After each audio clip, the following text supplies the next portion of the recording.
हल्ला मत कर। हेलो दोस्तों, मैं अनुराधा कुमारी आप सभी का जनरल स्टडी में स्वागत करती हूँ। दोस्तों, आज का मुख्य वीडियो है बिहार दरोगा को मेंस को लेकर। ठीक है, बिहार दरोगा का मेंस जो होने वाला है, इसमें आप जो फाइनल में रिजल्ट दिया गया है बिहार दरोगा पीटी का, उसमें ही बोल दिया गया है कि फरवरी के उत्तरार्ध में कभी भी पटना में इसका मुख्य परीक्षा आयोजित कर ली जाएगी। ठीक है, यानी फरवरी के उत्तरार्ध का मतलब होता है कि 15 फरवरी के बाद। ठीक है, यानी आप लोग पूरा बहुत लोग टेंशन में है कि 17 फरवरी को डेट आ चुका है, 25 फरवरी को डेट आ चुका है, 20 फरवरी को डेट आ चुका है। ऐसा नहीं है। ठीक है, अभी डेट निर्धारित नहीं किया गया है, लेकिन बता दिया गया है कि फरवरी के उत्तरार्ध यानी 15 फरवरी के बाद 16, 17, 18 से लेकर 28 फरवरी तक कभी भी एक नोटिफिकेशन आप लोग को प्राप्त होगा, एग्जाम ले लिया जाएगा। ठीक है, तो आप लोग जब पीटी का रिजल्ट हुआ था तभी सब कोई बोल रहा था कि आप लोग तैयारी कीजिए। ठीक है, क्यों उस समय हम एक वीडियो बना दिए थे, जस्ट तुरंत बाद पूरा सिलेबस डाल दिए थे बिहार दरोगा का किस प्रकार तैयारी करना है। लेकिन अभी भी आप लोग अगर तैयारी नहीं कर रहे हैं, पीटी का इंतजार कर रहे थे, तो अभी से लग जाइए। ठीक है, क्योंकि अभी से आप लोगों के पास समय है, नहीं तो 1 महीना का समय है। पीओपी मार्च के अंतिम समय में जो 2213 बिहार दरोगा ज्वाइन किए हैं उन लोगों का फाइनल हो जाएगा। तो इस कारण से जल्द वैकेंसी की कार्रवाई कर दी जा रही है। ठीक है, और एक बार बिहार दरोगा का वैकेंसी आएगी। ठीक, तो आप लोग का अगर पीटी नहीं हुआ है तो आप लोग अच्छे से तैयारी लग जाइए फिर से, और नहीं तो जिनका पीटी हुआ है दोस्त, 30 दिन कोई कम नहीं होता है।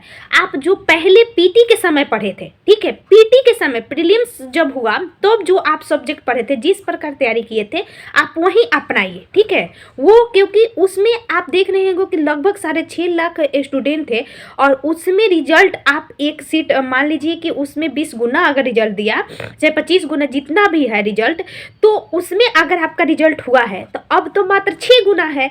तो 6 गुना के लिए आपको ज़्यादा टेंशन नहीं लेना है। ठीक है, आपको सिर्फ हाँ ये चीज़ ध्यान रखना है कि मेरिट तक जाने के लिए अगर कटअप 70 होता है तो 72-73 लाना पड़ता है। ठीक है, तो इसलिए बस आप अच्छे से सेट प्रैक्टिस पर ज़्यादा से ज़्यादा ध्यान दीजिए। ठीक है, क्योंकि आप पहले प्रीलिम्स का पढ़ चुके हैं।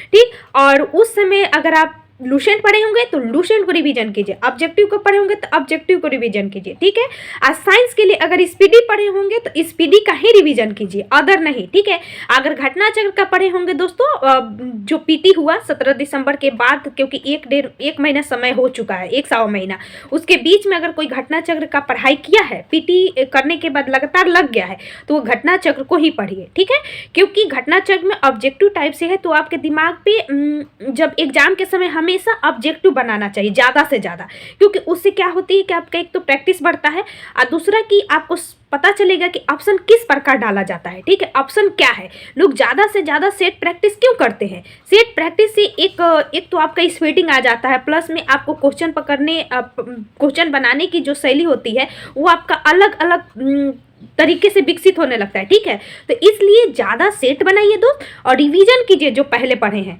और करंट के लिए मैं बोली थी कि हमेशा किसी भी एग्जाम के लिए फुल प्रिपेयर्ड होना चाहिए। ये नहीं कि मैं मैथ्स नहीं जानता हूँ तो मैं मैथ्स नहीं पढ़ूंगा। अगर आपका जीके पूरा अच्छा से है तो मैथ्स के लिए आप तैयारी कीजिए, 10 दिन उसका टारगेट लीजिए। ठीक है, क्योंकि 10 दिन में आप प्रीवियस ईयर कोई भी सेट उठाते हैं और उसको बनाते हैं, उसमें पीछे डिस्क्रिप्शन दिया रहता है, उसको देखते हैं, तो आपका जो भी फंसता है वो आपका जरूर तैयारी होगा। मैं एक बार आप लोग को बताई थी, अगर किसी प्रकार की समस्या है तो अपने दोस्तों से डिस्कशन कीजिए, उनसे पूछिए, और नहीं तो कोई एक बुक का सहारा लीजिए मैथ्स रीजनिंग का। ठीक है, तो मैथ्स में हम उस समय बताए थे कि RS अग्रवाल का ज़्यादा चैप्टर नहीं पढ़ना है, बस अर्थमेटिक पढ़ना है। ठीक है, और रीजनिंग के लिए भी ज़्यादा नहीं पढ़ा जाता है, रीजनिंग के लिए कुछ ही चैप्टर है जो सिलेबस में डाला गया है। ठीक है, और साथ में आप सिलेबस जरूर एक बार देखकर मैथ्स रीजनिंग बनाइए, और मैथ्स रीजनिंग ही आपको मेरिट तक ले जाएगी, क्योंकि मुझे लगता है कि मैथ रीजनिंग मार्केबल है, आप उसमें मार्क फुल उठा सकते हैं। ठीक है,